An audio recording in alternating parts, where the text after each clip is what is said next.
Muito bem, voltando aqui ao vídeo, né, que eu estava falando a respeito da figueira, né, de Jerusalém e das nações que estarão ali em volta de Israel, né, e que aquele povo que está acontecendo na faixa de Gaza são profecias, né, que foram preditos ali pelos profetas, ali no capítulo 49 do profeta Jeremias, né, está escrito a respeito dessas catástrofes que viria ali aquela nação, né, naquele local ali. Nós vamos ver aqui no capítulo 49 de Jeremias, que são exatamente o que está acontecendo na faixa de Gaza hoje. As pessoas veem aquilo lá, olha com espanto, né? Mas ele se esquece que as coisas de Deus, exatamente quando o Senhor Jesus disse que essas coisas começaram a acontecer, os homens vão desmaiar de terror com as coisas que sobrevirão. Por enquanto é só o início de dores. Ele disse, olhai para cima e ficais alerta e atento, né? Porque o Senhor está descendo ali para fazer uma vingança contra, né, os amonitas, né? E os moabitas e também e os edomitas, né? Que são povos ali que naquele tempo, quando Israel saiu de lá do Egito lá, que queria penetrar nas terras lá para habitar, eles receberam uma resistência muito forte aqui por parte desse povo aqui, né? Dos filhos de Amon, né? Dos Moabitas e dos Edomeus, que seria daqui. E quem são esse pessoal aqui? Esse pessoal aqui são exatamente os filhos de Esaú, né? Da descendência de Esaú, o Edom é Esaú, tá? E também os filhos dos Amonitas, né? E Moabitas, que são os filhos, são tudo parentes aqui, são tudo primo, digamos assim, né? Que são os filhos das filhas de Ló, né? Os Amonitas e os Moabitas. Esses aí habitavam na terra nessa região, cometeram crime, depois de tanta coisa, Sodoma e Gomorra foi destruída, né? A partir daí, eles continuaram, né, a habitar a terra, né? Aqui os moabitas, os amonitas e os edomitas, né? Então eles ficaram ali sempre a vida inteira morando do lado de Israel, sempre do lado de Israel, sempre do lado de Israel, sempre vizinho, né? Porque são parentes, eles não largam de Israel, né? Estão sempre ali colados com Israel a vida toda, a vida inteira, né?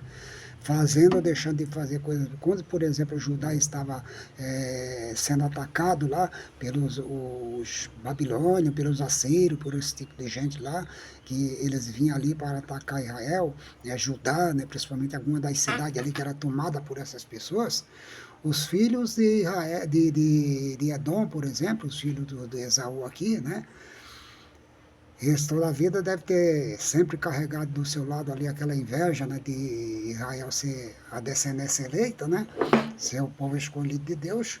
Então eles pegavam e ficavam fazendo birra, né, com os filhos de Israel, né, por ser parte de Isaú. Isaú foi aquele que vendeu sua primogenitura, né, por um prato de lentilha lá, por um prato de comida. E tem muitas pessoas hoje em dia fazendo isso, né? Quantas e quantas pessoas na Terra hoje em dia vendem o seu direito de primogenitura, isto é, o seu direito de filho de Deus, de poder habitar lá no céu, né? Escolhido em todas as nações da Terra, né? Porque não interessa onde que você esteja, você pode ser um chinês nessa hora, um japonês, você pode ser um americano, um canadense, um latino-americano aqui, né? Qualquer uma dessas pessoas que você vai ser escolhida na terra para fazer parte da oliveira verdadeira ali. Que Jesus disse assim, eu sou a oliveira verdadeira e meu pai é o lavrador. Já hoje eu preguei e falei sobre essas passagens aqui, né? E eu estava lendo para vocês aqui, só que aquilo que está acontecendo hoje lá na faixa de Gaza são exatamente profecias aqui que foram ditas naquele tempo lá, aqui do capítulo 49 de Edom aqui, porque é a profecia contra Edomitas, né? E assim diz o Senhor dos Exércitos, acaso não há mais sabedoria em Tamã, que percebeu o conselho dos entendidos, corrompeu-se a sua sabedoria? Fugi, volta e habitai em profundezas, né? Ó moradores de Dan, né? De Dedã, porque eu trouxe sobre ela a ruína de Esaú, né? No tempo em que o visitei. Né? Mas, versículo 10, mas eu despi a Esaú, descobri os seus esconderijos, e não se poderá esconder. E é destruída a sua descendência, como também seus irmãos e os seus vizinhos, e ele já não é mais, quer dizer, ele já não é, ele passará a não existir mais a partir daí, porque Deus diz assim que ele deixou o órfão, ele deixou as viúvas, ele deixou todo mundo, né, na mão, e não quiseram ajudar. Na época lá que Israel estava sendo perseguido por essas nações vizinhas lá, o Edom simplesmente eles zombavam, eles tiravam sarro, eles, né, mas antes ajudava lá e ia lá e zombava, e ajudava, comprava, ele comprava as filhas de Israel, né? Os edomitas, aquilo comprava as filhas de Israel das nações lá, por exemplo, as filhas de Judá e as filhas de Israel. E ali eles faziam dessas filhas lá escravas sexuais, faziam o que eles queriam lá, né, fazendo, cometendo tudo pecado, né, contra elas. E eles se achavam poderosos, que estavam habitando num lugar seguro e que achavam que não haveria castigo para eles. Então aí o que aconteceu? Deus prometeu que iria destruí-lo, né?